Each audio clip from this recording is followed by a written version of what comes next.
এই যে 23 বছরের কথা আমি বললাম, যে 23 বছরে সমাজটা পরিবর্তন হয়ে গেছে। এমন সমাজ যে সমাজে এই জাহিলিয়াত গুলো ছিল, কিসের ভিত্তিতে হয়েছে? জাদু দিয়ে, মানুষকে মেরে পিটিয়ে, রিমান্ডে নিয়ে টর্চার করে, মানুষকে উঠিয়ে আয়না ঘরে নিয়ে পরিবর্তন করা হয়েছে। কোনটা বলেন?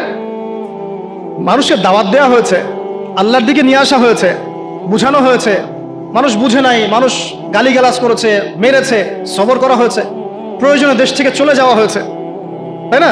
হিজরত করা হয়েছে। পরে যখন তারা বেশি এগ্রেসিভ হয়ে গেল, তখন আমাদেরকে বদরে আসতে হলো। বদরে তো আমরা প্রথমে যাই নাই, তাই না? রাষ্ট্র যখন কায়েম করেছি তারপরে গিয়েছি। রাষ্ট্র কায়েম করার আগে তো আমরা বদরে যাই নাই। এখন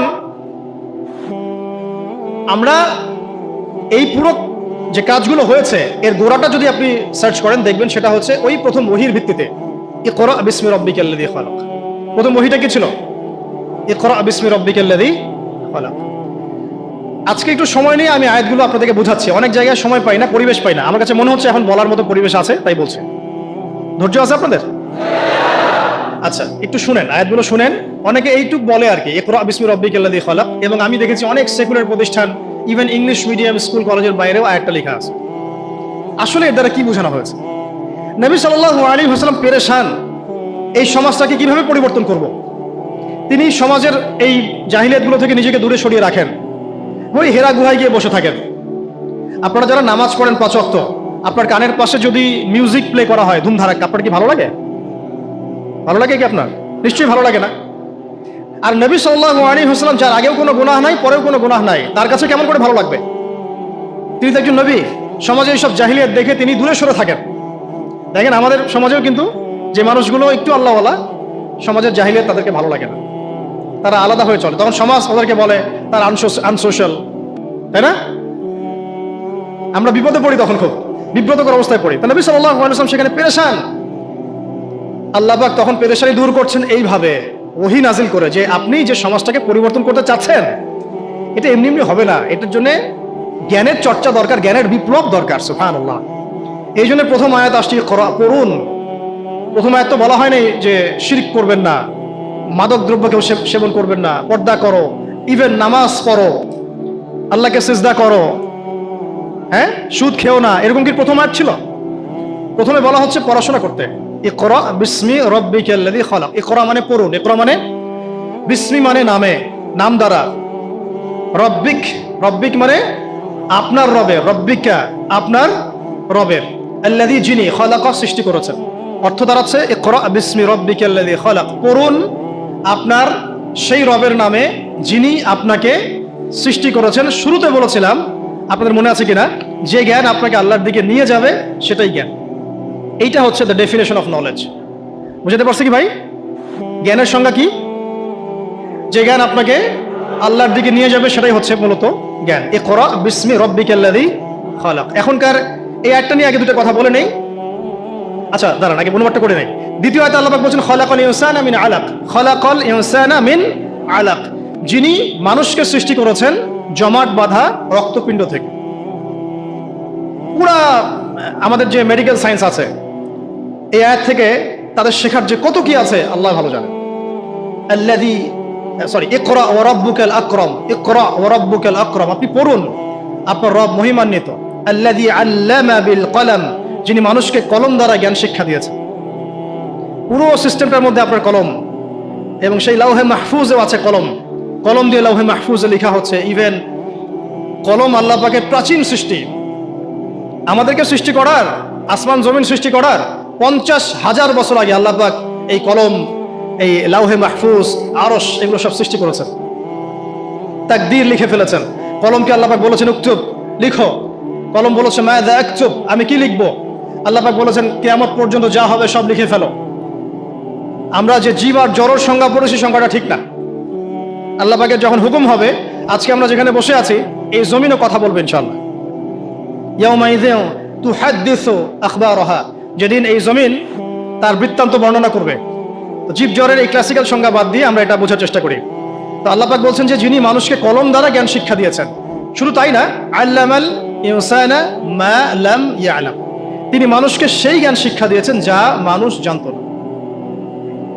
আপনারা যখন আরেকটু পড়াশোনা করবেন দেখবেন বুদ্ধিবাদ পড়ানো হবে, যে মানুষ বায়োলজিক্যালি জ্ঞান অর্জন করেছে এমনটা পড়ানো হয়, অভিজ্ঞতাবাদ পড়ানো হয়, কেউ কেউ সমন্বয় মতবাদ পড়ার। কিন্তু আসলে জ্ঞানের উৎস কিন্তু আমরা না, জ্ঞানের মূল উৎস হচ্ছে আল্লাহ পাক নিজে, স্বয়ং তিনি হচ্ছেন জ্ঞানের মূল উৎস। আল্লাহ নিজে তার সৃষ্টিকে মানে বান্দাদেরকে জ্ঞান শিক্ষা দিয়েছে। দলিল একটা আছে, আদম আলাইহিস সালামকে সৃষ্টি করার পরে আল্লাহ পাক কিন্তু বলেছিলেন ওয়াল্লামাল আদামা আসমাআ কুল্লাহা, আল্লাহ রাব্বুল আলামিন আদম আলাইহিস সালামকে তার পক্ষ থেকে সব নাম শিক্ষা দিয়েছেন। সুবহানাল্লাহ। জ্ঞানের মূল উৎস কে তাহলে? আচ্ছা, এখন এই 5টা আয়াত যখন নাজিল হলো, অর্থগুলো তো মোটামুটি জানলেন। ইকরা বিসমি রাব্বিকাল্লাযী খালাক, পড়ুন আপনার সেই রবের নামে যিনি আপনাকে সৃষ্টি করেছেন।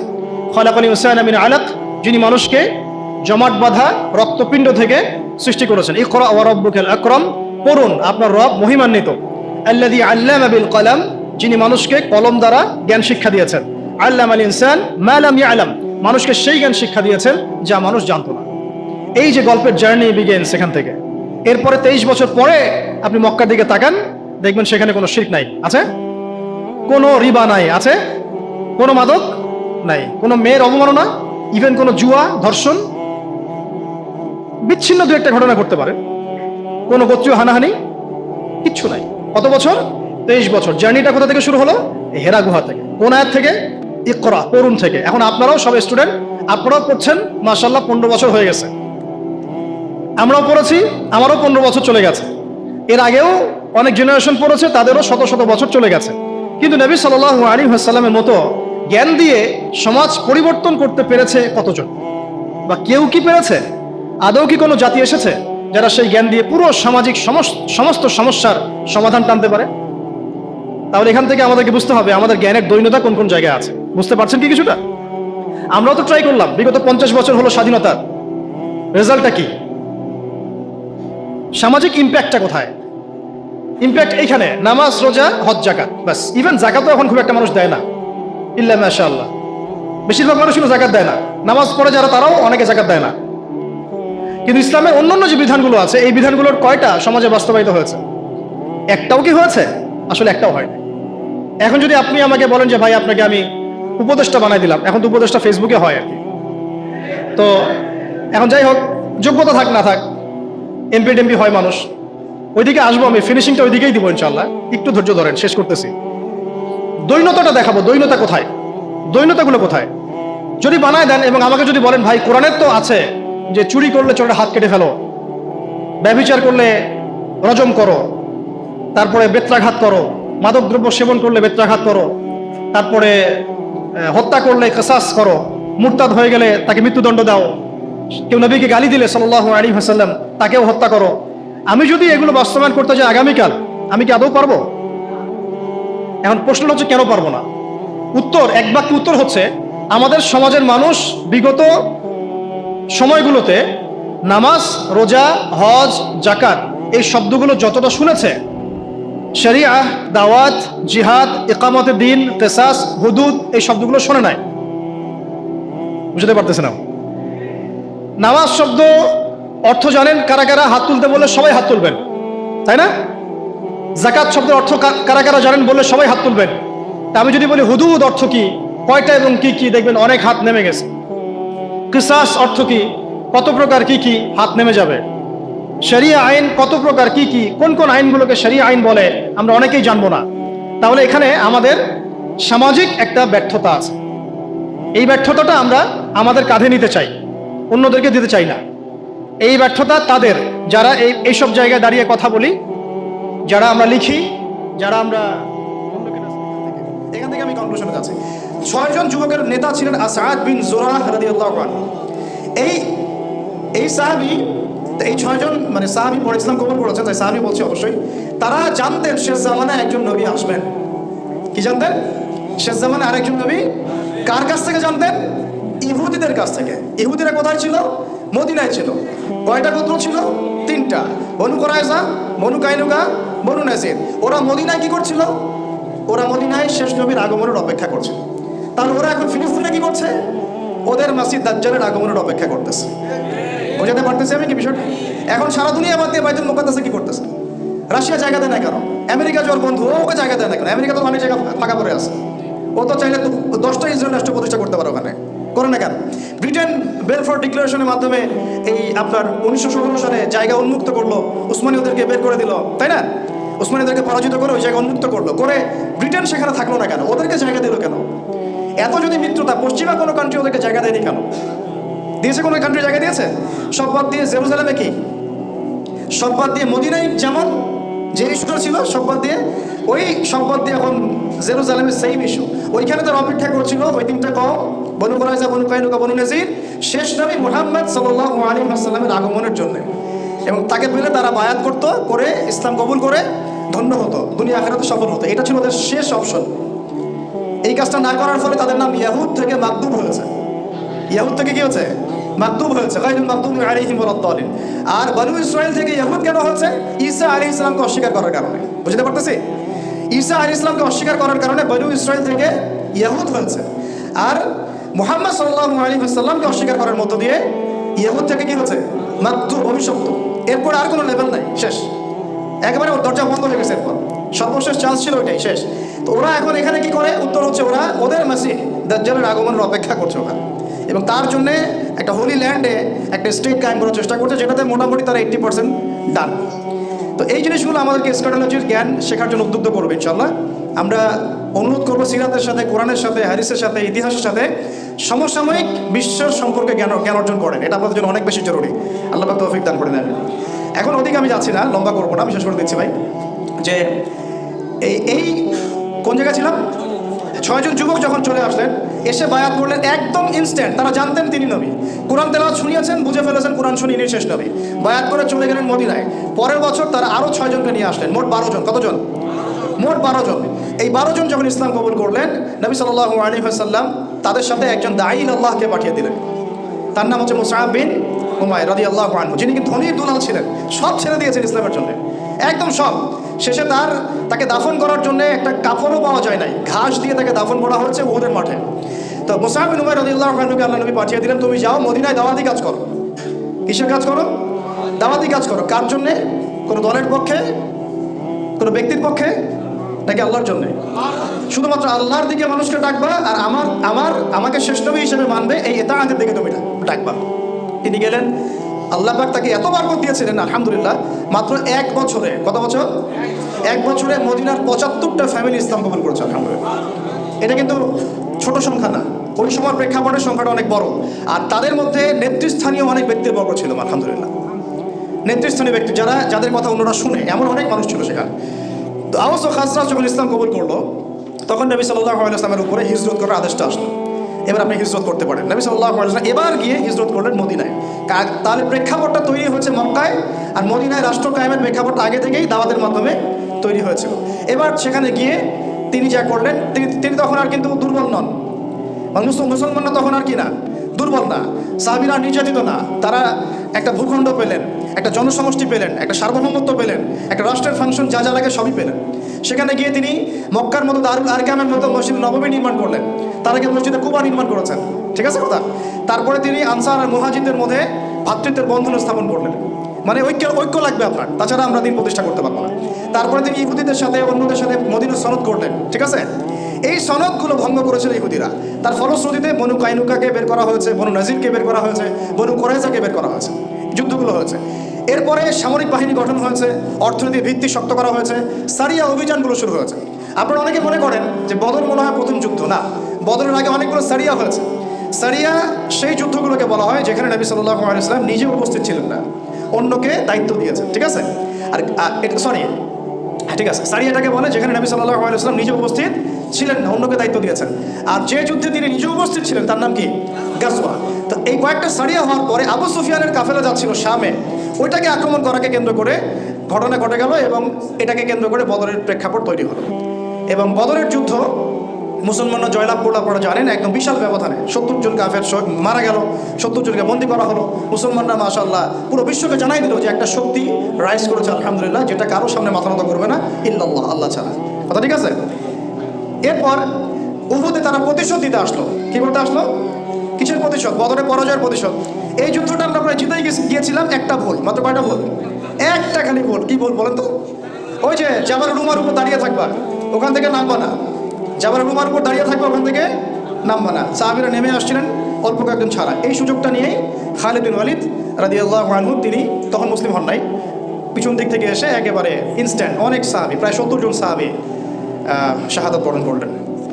আমি যদি আপনাদেরকে উহুদের মাঠটা দেখাতে পারতাম কোনো ইয়াতে, মানে প্রজেক্টরের মাধ্যমে, এবং ওখানে উপস্থিত থেকে আমরা এটা দেখেছি যে কোন দিকে মুসলমানরা ছিল, কোন দিকে কাফেররা ছিল, কোন দিক থেকে আক্রমণটা হয়েছে, আমি ওই মাঠে গেলে বোঝাতে পারবো আপনাকে স্ট্র্যাটেজি কেমন ছিল। যাই হোক, মুসলমানরা দুই দিকে চাপে পড়ে গিয়েছিল, এতে করে উহুদের যুদ্ধে একটা সাময়িক বিপর্যয় শুরু হয়ে যায়। আপনারা জানেন ফলাফল কী হয়েছে। আমাদের নবী সাল্লাল্লাহু আলাইহি ওয়াসাল্লাম স্বয়ং নিজেও মার খেয়েছেন সাল্লাল্লাহু আলাইহি ওয়াসাল্লাম, যেটা আপনারা আলোচনা শুনেছেন ইতিমধ্যে। এরপরে তারা আরও বড় শক্তি ক্রিয়েট করেছিল খন্দকের যুদ্ধে আক্রমণ করার জন্য। খন্দকের খাল করা হয়েছে সালমান আল ফারিসি রাদিয়াল্লাহু আনহুর পরামর্শে। তো খন্দক যুদ্ধের খাল নবী সাল্লাল্লাহু আলাইহি ওয়াসাল্লাম নিজেই খুঁড়েছেন, মনে আছে আপনাদের, পেটে পাথর বেঁধে। তারপর খন্দকের যুদ্ধে তারা মদিনা অবরোধ করে বেশি দিন টিকতে পারে নাই, 1 থেকে 1.5 মাসের মধ্যে তারা সেখান থেকে চলে গিয়েছে। আল্লাহ পাক ঝড় পাঠিয়েছেন, বাতাস পাঠিয়েছেন, ফেরেশতা দিয়ে সাহায্য করেছেন, প্রচণ্ড শীত নামিয়ে দিয়েছেন, এবং মুসলমানরা ওই যুদ্ধটাকে বলা হয় একটা ব্যারিয়ার। মানে এরপর থেকে মুসলমানরা আর মানে ডিফেন্সিভ কোনো যুদ্ধ করে নাই, এরপর থেকে সবগুলোই আক্রমণাত্মক যুদ্ধ হয়েছে। এটা একটা ব্যারিয়ার বলা হয় খন্দকের যুদ্ধ। এই যুদ্ধটাতে আমরা মোটামুটি জয়লাভ করি।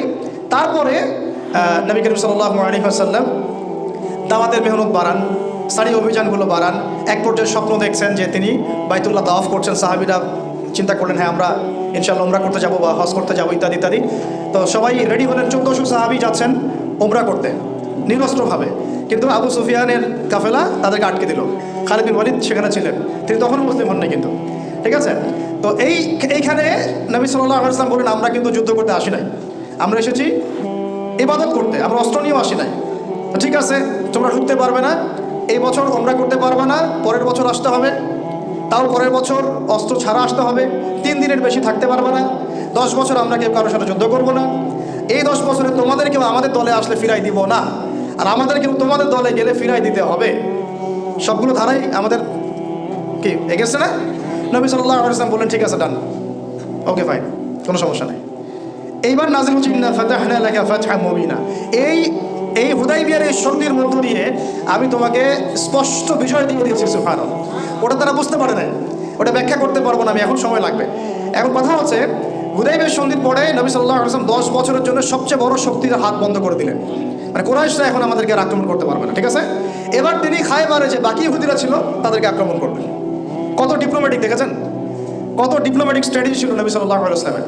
বড় শত্রুর হাত চেপে ধরেছেন, 10 বছর কোনো যুদ্ধ হবে না তোমার সাথে, সন্ধিও আছে, আর তুমি ওদেরকে সাহায্য করতে পারবে না। এবার তিনি গিয়ে খায়বার আক্রমণ করেছেন, ফিরে গিয়ে খায়বার আক্রমণ করেছেন। তারপরে আরও যুদ্ধ হয়েছে, আপনার মোতার প্রান্তরা হয়েছে, তাবুকের অভিযান হয়েছে, আরও সারি অভিযানগুলো হয়েছে। তো এই অভিযানগুলোর মধ্য দিয়ে মুসলমানদের সংখ্যাও যেমন বেড়েছে, অর্থনীতি সমৃদ্ধ হয়েছে, তারপরে আমাদের ভূমির পরিমাণ বেড়েছে, রাষ্ট্রের আয়তন বেড়েছে, সব কিছু মিলিয়ে আমরা অনেক শক্তিশালী হয়েছি। সেই যে নির্যাতিত সাহাবীরা নিঃস্ব হস্তে মদিনায় আসলেন, এখন তাদের মানে আধ্যাত্মিক, অর্থনৈতিক, রাজনৈতিক, সামরিক সব ক্ষেত্রে তারা এখন আকাশচুম্বী একটা অবস্থানে চলে গেছে। উম্মে আমারা একজন নারী সাহাবী, উম্মে আমারা, উহুদের যুদ্ধে চতুর্দিক থেকে আল্লাহ নবীকে আক্রমণ করা হচ্ছে, তিনি একাই তীর ছুটছেন। মহিলা সাহাবী, নারী সাহাবী, আমাদের নারী মেহেদি দেয় বসে বসে, তাও বয়ফ্রেন্ডের জন্য। আমাদের নারীরা ঘরে বসে বসে মেহেদি দেয়, পার্লারে যায় বয়ফ্রেন্ডের জন্য। আর উম্মে আমারা রাদিয়াল্লাহু আনহা, তাদের মতো সাহাবীরা জীবন দেন রাসূলের জন্য। স্বাধীনতা এই যে তারা স্বাধীন, আল্লাহর দাসত্বের অধীনে তারা কাউকে পরোয়া করতেন না, তখন উম্মাহ ছিল স্বাধীন। আর কি মুসআব বিন উমাইর, বিখ্যাত সাহাবী, তরুণ সাহাবী, তাই মানুষ, এত দামি পারফিউম ইউজ করতেন, এটা এখনকার লাখ টাকা কোটি টাকার দাম হবে। বিত্তশালী পরিবারের, এই যে বিত্তশালী পরিবারের সন্তানরা শোনেন, আপনারা তো বাইক দাবড়ায় বেড়ান, গাড়ি ড্রাইভ করে বেড়ান, মাঝখানে অ্যাক্সিডেন্ট করে দেন, কেসও খান না, বাপের টাকা আছে পার পেয়ে যান, ইয়াবা খান, তারপরে গিয়ে মেয়ে নিয়ে ফুর্তি করেন, জেনা নিত্য নৈমিত্তিক ব্যাপার। একটা মেয়েকে পিছনে উঠান, 7 দিন ঘোরেন, আবার চেঞ্জ করেন, 7 দিন পরে আরেকটা নেন। মুসআব বিন উমাইরও ধনীর সন্তান ছিলেন, ধনীর দুলাল। যখন ইসলাম এসেছে, কুরআন এসেছে, শুনেছেন তিনি, ইসলাম কবুল করেছেন, মা সম্পত্তি থেকে বঞ্চিত করেছে, তাকে চাটাইয়ের মধ্যে জড়িয়ে নিচে আগুন দেওয়া হতো, ধোঁয়া দেওয়া হতো, আযাব দেওয়া হতো পারিবারিকভাবে। তিনি যখন নবীর কাছে আসলেন, নবী তাকে বললেন, তুমি মদিনায় যাও, কোথায়? মদিনায় গিয়ে দাওয়াতি কাজ করো। মদিনায় দাওয়াতি কাজ করতে লাগলেন। তার একক দাওয়াতে মদিনার ৭৫টা পরিবার ইসলাম গ্রহণ করে। দেখছেন, এটা মুসআব বিন উমাইর রাদিয়াল্লাহু আনহু দাওয়াতের একটা ফসল, আল্লাহ রাসূলের দোয়া। কয়টা পরিবার? এই ৭৫ পরিবার এসে বায়াত করলেন নবীর কাছে। তারপরে নবী হিজরত করলেন মদিনায়। এমনি এমনি হয়নি, এটা প্রেক্ষাপট। ওই মুসআব বিন উমাইর রাদিয়াল্লাহু আনহু উহুদের যুদ্ধে শহীদ হচ্ছেন। তার গায়ে তখন 50টার বেশি তরবারের আঘাত আছে। কয়টা বেশি? কয়টা বেশি? তার মাকবারা ওখানেই আছে, দেখে আসেন। তিনি স্বাধীন। ওই ময়দানে যারা সেদিন ছিলেন, ওই শনিবার সকাল 10টা থেকে, ওটা তো শাওয়াল মাসের, শাওয়াল না, রমজানের পরে শাওয়াল মাসে যুদ্ধ হয়েছে। শাওয়াল মাসে 10 তারিখ, মেবি 10 তারিখ 9 তারিখ সিরাত কারা পড়েছেন, 9 বা 10 সকালবেলা যুদ্ধ হচ্ছে। ওই সময়ে পৃথিবীতে যারা ওই সময় যুদ্ধ করছেন মুসলমানদের পক্ষে, আল্লাহর জমিনের মধ্যে সবচেয়ে শ্রেষ্ঠ মানুষ তারা, সবচেয়ে শ্রেষ্ঠ জীবন, শ্রেষ্ঠ মৌত। ওখানে তারা উঠবেন, তখন তাদের গা থেকে মেশকাম্বরের ঘাম ছুটতে থাকবে। মারেফত থাকলে আপনিও পাবেন, অন্তরের মধ্যে কলুষতা থাকলে আপনি পাবেন না, তো স্বাভাবিক। এখন মুসআব বিন উমাইর কি পরাধীন না স্বাধীন? বলেন, তিনি কি পরাধীন না স্বাধীন? স্বাধীন মুসআব বিন উমাইর। আরেকজনের কথা শুনেন, বলতে থাকলে আপনাদের সারা রাত ফজর হয়ে যাবে। জাফর ইবনে আবি তালেব নাম শুনেছেন? জাফর ইবনে আবি তালেব শোনেন, এটা শোনেন। অনেকে অনেক দলিল দেয়, এই দলিলগুলো শোনেন, এগুলো শোনেন। ইহুদিদের 3টা গোত্র ছিল মদিনায়। কয়টা ভাই? একটা বনু কুরাইজা, বনু কাইনুকা, বনু নাজির। বনু কুরাইজা, বনু কাইনুকা, বনু নাজির, এই 3টা গোত্রের সাথে আমাদের চুক্তি ছিল। আমরা একটা সনদের মধ্যে ছিলাম। গাদ্দার এরা সনদ ভঙ্গ করলো, ঠিক যেমন করে তারা এখন প্যালেস্টাইনে আক্রমণ করছে, এইভাবে সনদ ভঙ্গ করলে। বনু কাইনুকার বাজারে আমাদের এক মহিলা সাহাবী, তিনি বোন গিয়েছেন হাজতে, সোনার দোকানে। ইহুদি তাকে বলছে নিকাব খোলো, সে নিকাব খুলছে না, খুলবে না। ইহুদি দুষ্ট, ষড়যন্ত্র করে তার কাপড়ের একটা অংশ রশি দিয়ে গিট বেঁধে দিয়েছে।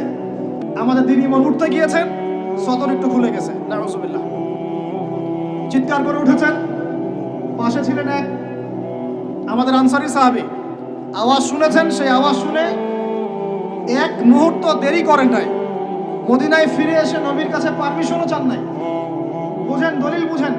তিনি এক মুহূর্ত দেরিও করেন নাই, মদিনায় ফিরে গিয়ে নবীর কাছে পারমিশনও নেন নাই। তার কাছে একটা খোলা তরবাল ছিল, বের করেছেন, ইহুদির গর্দানে একটা কোপ দিয়ে গর্দান নামাই দিয়েছেন। সাহসীদের মতো বলেন আল্লাহু আকবার। বাস বাস বাস বাস বাস, আমি টপিক হারাই ফেলব। বাস বাস ভাই, বসেন বসেন বসেন বসেন, আমি টপিক হারাই ফেলব। আমি দলিল দিচ্ছি আপনাকে। এই সাহাবী নবীকে গিয়ে জিজ্ঞাসা করেন না, করেছেন? পরামর্শ নিয়েছেন?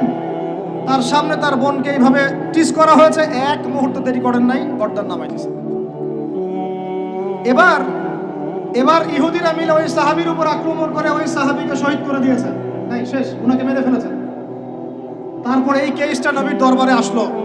নবীর দরবারে আসার পরে নবী সাল্লাল্লাহু আলাইহি ওয়াসাল্লাম সাহাবীর ব্যাপারে কোনো সমালোচনা তো করলেনই না।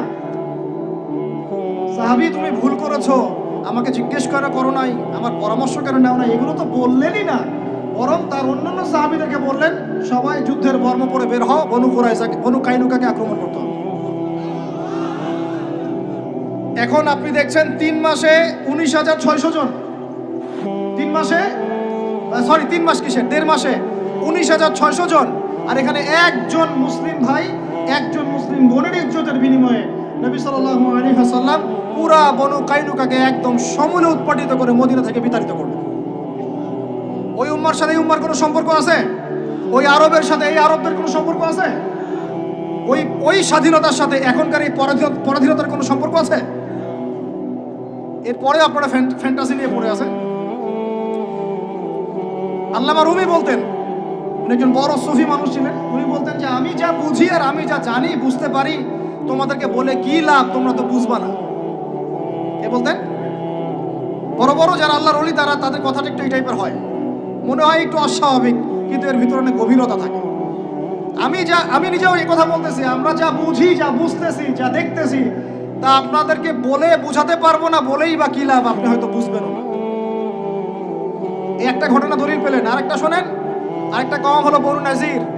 রাসূলকে দাওয়াত দিয়েছে, দাওয়াত দিয়ে বলছে যে আমরা ইসলাম কবুল করবো, আসেন নেগোশিয়েট করি। নবীজি বসে, নবী সাল্লাল্লাহু আলাইহি ওয়াসাল্লাম গিয়েছেন দাওয়াত দিতে বনু নাজিরের সিঁড়ির মধ্যে, এটাকে বলে দেয়াল, দেয়ালে হেলান দিয়ে আছেন। উপর থেকে এরা চাকি আছে না, চাকি যেটা দিয়ে আমরা ধান ভাঙে আগেকার মারা বোনেরা, বড় বড় যে লোহার আর পাথরের, এইগুলো উপর থেকে ফেলে তাকে হত্যা করার চেষ্টা করেছিল বনু নাজির। কোন গোত্র? ইহুদিদের বনু নাজির। আল্লাহর নবী জিবরাইল আলাইহিস সালামের মাধ্যমে জানতে পারলেন, সেখান থেকে উঠলেন, উঠে বললেন যে ঠিক আছে, বনু নাজিরকে আমরা অবরোধ করব। 1.5-2 মাস অবরোধ করে রাখা হলো, সূরা হাসরে পড়ে দেখেন। এরপরে এরা নিজেদের ঘরবাড়ি বাঁধে করে নিয়ে মদিনা থেকে বিতাড়িত হলো বনু নাজির। দলিল নাম্বার 2। 3 বনু কুরাইজা, বাকি আছে শুধু একটা, এখন বনু কুরাইজা। বনু কুরাইজাকে বলা হয়েছে আমাদের সাথে থাকবে, অন্যদের সাথে যাইতে পারবে না। Okay fine. খন্দকের যুদ্ধে 10,000 সেনাবাহিনী নিয়ে আবু সুফিয়ান আক্রমণ করেছে মদিনা, অবরোধ করে রেখেছে। এই সুযোগে বনু কুরাইজা কুরাইশদের সাথে মিলে আমাদের সাথে গাদ্দারি করে। আল্লাহর নবী যুদ্ধ শেষ করে বনু কুরাইজায় গিয়ে কেউ আসরের নামাজ পড়বে না, ওদের সাথে গিয়ে মীমাংসা করতে হবে। তারপরে ওখানে গিয়ে ওদেরকে অবরোধ করা হলো। সাদ বিন মুআজ রাদিয়াল্লাহু আনহুর হাতে এই বনু কুরাইজার একজন বালেক যারা ছিল, এদের সবার গর্দান নামানো হয়েছে। এটা বনু কুরাইজা, বনু কাইনুকা, বনু নাজির, তিনটা বড় বড় গোত্রের সাথে আমাদের যুদ্ধ হয়েছে নবী জীবিত থাকাকালীন। কি কি ইস্যু নিয়ে দেখেছেন। আর এখন আপনি দেখছেন বিগত 100 বছর, 1914 থেকে 2023 পর্যন্ত মার তারা দিতেই আছে, মুসলমান খাইতেই আছে। 4বার বড় বড় যুদ্ধ হয়েছে।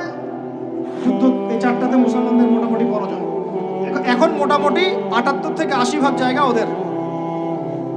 এখন কি নতুন করে এই জিহাদটা ওখানে ফরজ হয়েছে না আগে থেকে ছিল? ওদেরকে বের করে দেওয়ার পর, 3টা গোত্রকে বের করে দেওয়ার পর খায়বারে তারা কিছু বাকি ছিল। আলী রাদিয়াল্লাহু আনহু হাতে পতাকা দিয়ে বললেন খায়বারে যাও, আক্রমণ করো, নাইম দুর্গ তুমি জয় করবে ইনশাআল্লাহ। খায়বারের মারহাব ছিল একজন বীর, ইহুদি বীর, একাই 10 জনের সাথে লড়তে পারে। আলী ইবনে আবি তালেবের তরবারের আঘাতে ওর মাথার উপর থেকে তরবাল গিয়ে এইভাবে বসে গেছে মাটিতে, মানে দেহটা এইভাবে দ্বিখণ্ডিত হয়ে গেছে। ওদেরকে তারপরে বের করে দেওয়া হয়েছে। তারপর নবী সাল্লাল্লাহু আলাইহি ওয়াসাল্লাম বলেছেন তার ইন্তেকালের কয়েকদিন আগে, যে আমার ইন্তেকালের পর তোমরা বাকি যে অবশিষ্ট যারা আছে এদের সবাইকে জাজিরাতুল আরব থেকে বের করে দিবে। কে বলেছেন এটা? বলেন। এখন তারপর ওমর রাদিয়াল্লাহু আনহু ওটা জয় করেন, আমাদের আন্ডারে থাকে। 1099 সালে ক্রুসেডাররা গিয়ে ওটা আমার দখল করে। তার মোটামুটি ভাবে 80 থেকে 90 বছরের মধ্যেই 1176 নাকি 87, 1176 দিকে আইয়ুবী রাহিমাহুল্লাহ গিয়ে সেটা আবার জয় করেন। তারপরে আবার ওখানে লড়াই হয়েছে। তারপরে আবার গিয়ে আপনার মামলুকদের ভূমিকা আছে, জেঙ্গিদের ভূমিকা আছে, তুর্কিদের ভূমিকা আছে, ওসমানীয়রা আবার দখল করেছে। এই সিলসিলা চলতে চলতে 1914 সালে গিয়ে তারা এই ব্রিটেনের সহযোগিতায় এই জায়গাটা দখল করেছে। কত সালে? এই তো 1914 সালে।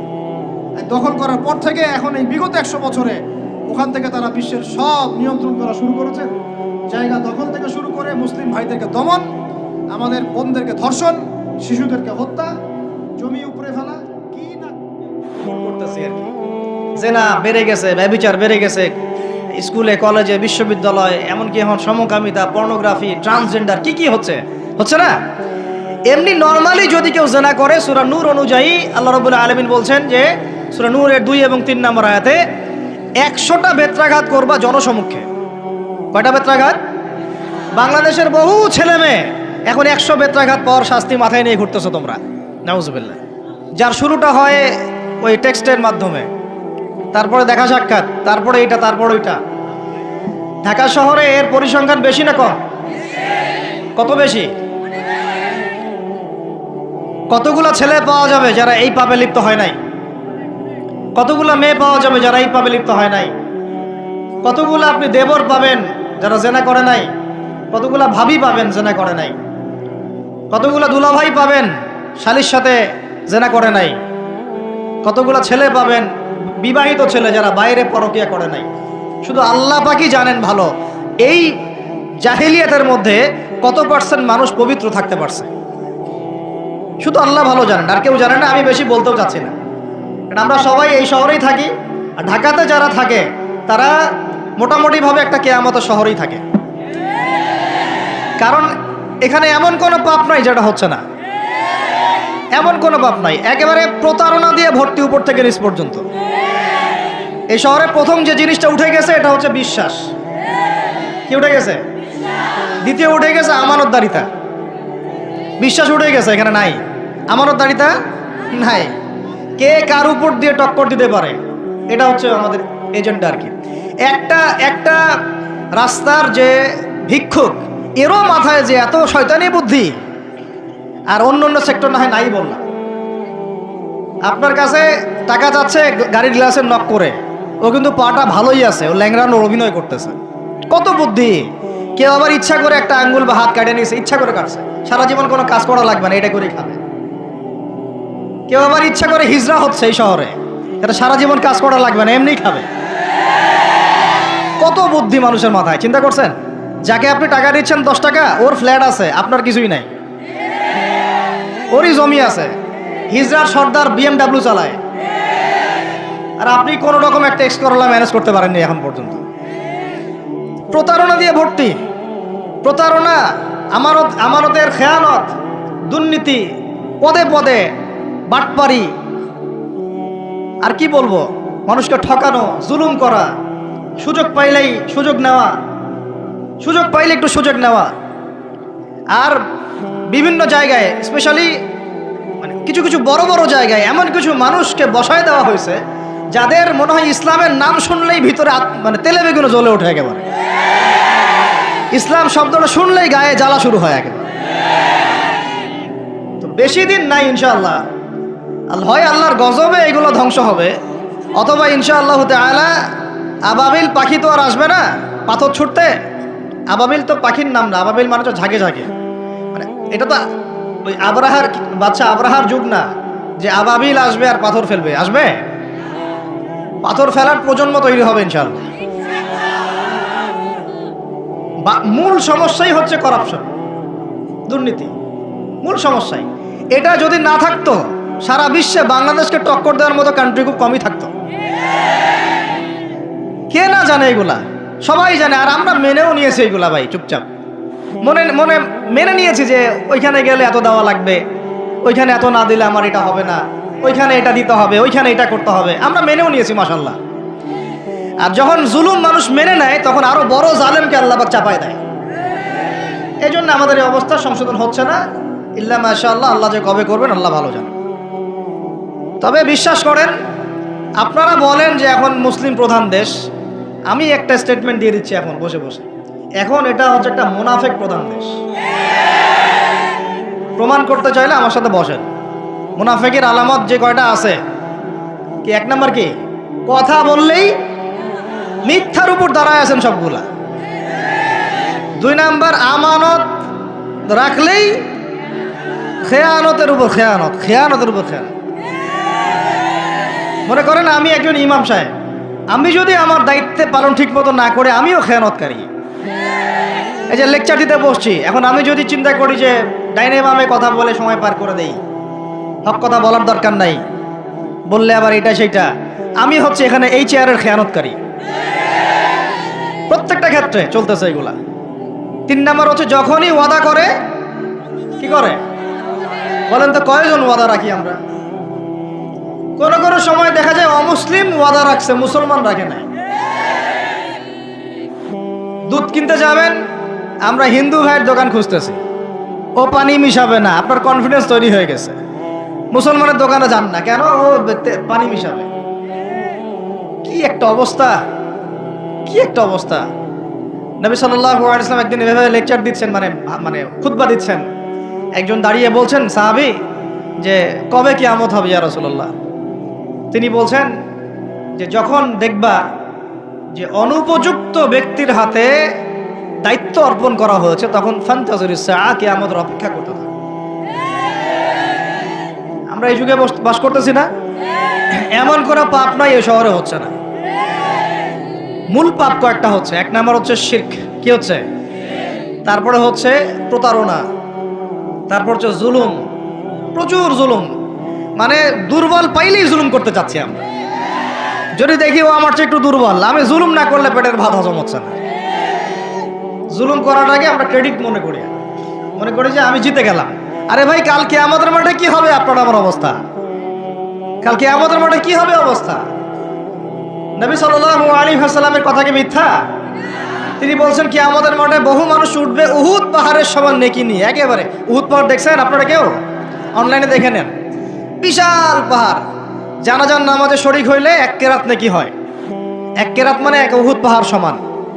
আর মাটি দিয়ে আসলে আরেক কেরাত নেকি হয়, মানে আরেকটা উহুদ পাহাড়ের সমান। উহুদ পাহাড়ের সমান আরো উঁচু উঁচু নামাজের নেকি, জাকাতের নেকি, হজের নেকি, ওমরার নেকি নিয়ে উঠবে বহু মানুষ। আমরাই হয়তো বা তারা, আল্লাহ পাক আমাদেরকে মাফ করুন। আমি ওঠার পরে বহু মানুষ সামনে দাঁড়ায় থাকবে। কাউকে গালি দিছে, কাউকে অন্যায়ভাবে মারছে, কাউকে রিমান্ডে নিয়ে একেবারে পেদানি দিছে, নির্দোষ ছিল।